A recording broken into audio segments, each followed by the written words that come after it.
Hi Pisces, this is Pisces Hub. Welcome to my channel. So for today's video, alamin natin kung ano yung magiging advice or mensahe ng tarot cards for Pisces sa araw na ito.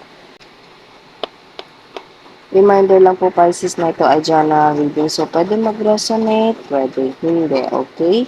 And pasensya na po sa background noises po kung meron po kayo naririnig na ulan. Okay, kasi ang lakas po ng ulan dito sa amin. And Pisces, ingat-ingat po, lalo na sa malapit sa Taal. Kasi meron pong parang, anong tawag dun? Smog ba yun? Fog? I don't know. Basta sa nababalitaan natin sa television, kung ano man yung nangyayari sa Bulkan Taal at sa mga lumalabas nito, ingat-ingat po tayong lahat po, okay?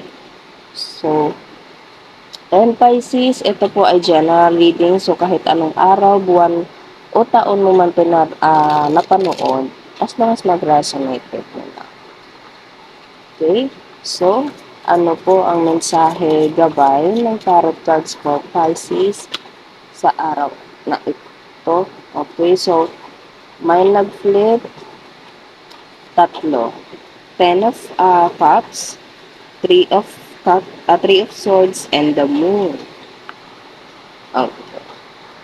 So, pwede you're dealing with the water sign, Pisces, kasi meron tayo ditong Ten of Cups, Pisces, Cancer, Scorpio, Three of Swords, Air sign, Gemini, Libra, Aquarius, and the Moon, Pisces sign, okay? So, in terms of a family, Pisces, pwedeng sa love or pwedeng sa family members mo, meron kang mga napagdaanan na or merong kumbaga nangyari sa pwede family mo mismo or pamilya mo dun sa sa nanay, tatay, kapatid mo, okay? Pwede merong nangyari na nagkalabuan, okay? Nagkasagutan, nagka nagkaroon ng conflict, okay? Kasi meron tayo dito 10 of Cups family and 3 of Swords heartache, heartbreak, okay? So, ang daming nangyari sa inyo and pwedeng there's a realizations of it, okay? Pwedeng sa nararamdaman ko, actually, normal lang naman sa family na magkaroon ng mga ah, sagutan, may mga bagay na hindi napagkasunduan, okay?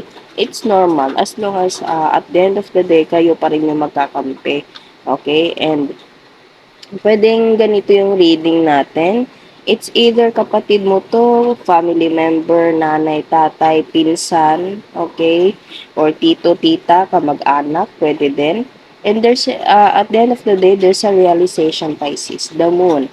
Everything will happen, everything happens for a reason, and kahit madilim yung paligid, Pisces, kahit madilim, meron mga pinagdadaanan sa family mo, sa kung sino man yung kamag-anak mo or mismong asawa mo, okay, or anak mo, na hindi kayo na nagkasundo, mahal niyo pa rin ang isa't isa. Huwag niyo pa rin kalimutan na mahalin yung taong yun or yung mga taong yun, okay?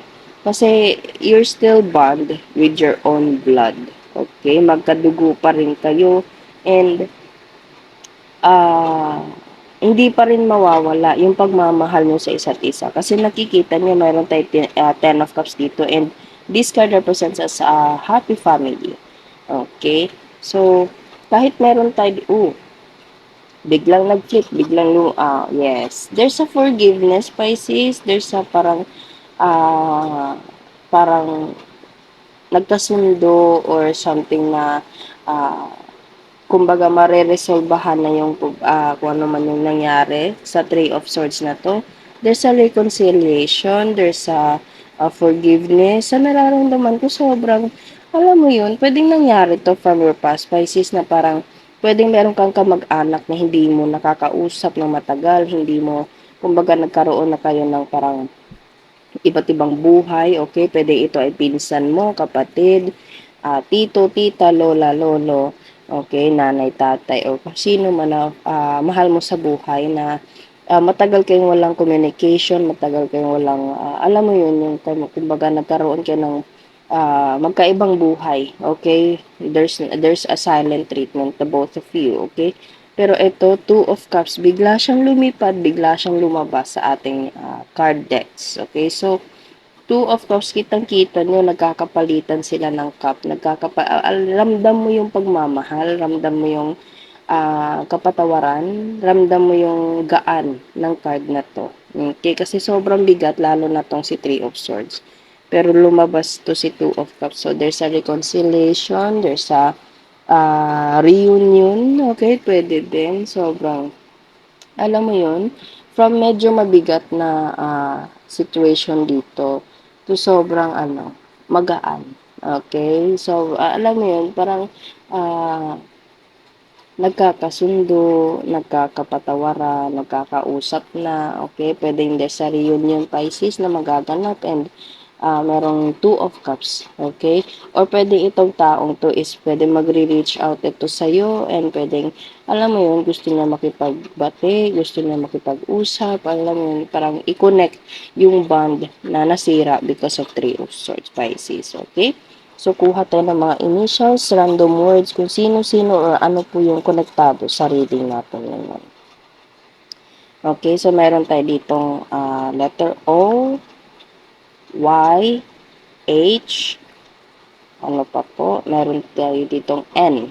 Okay, so meron tayo ditong may dimple, madaldal, keep moving forward, okay, travel, so pwede meron magta-travel, pangarap, province, okay, pwedeng galing ito sa probinsya Pisces or pwede ikaw, tahimik, ano pa po, barko, and pwede magta-travel through barko, and coffee. Okay, so pwede itong Two of Cups na to is parang coffee date, okay, so pwede mag-uusap kayo, mag-ano to siya ng, pwede ba kayo magkape, dalawa, okay, pwede din, so alam mo yun, maganda yung reading natin from medyo mabigat to magaan to reconciliation to reuniting Pisces. Okay? Love wins. Okay? So, yun lang po Pisces ang ating reading. Naway nagustuhan niyo po. Huwag niyo po sana kalimutan ng mag-like at mag-subscribe po sa ating channel. And click the bell button Pisces para ma-notify po kayo sa next videos na i-upload natin. Okay? Thank you Pisces and God bless.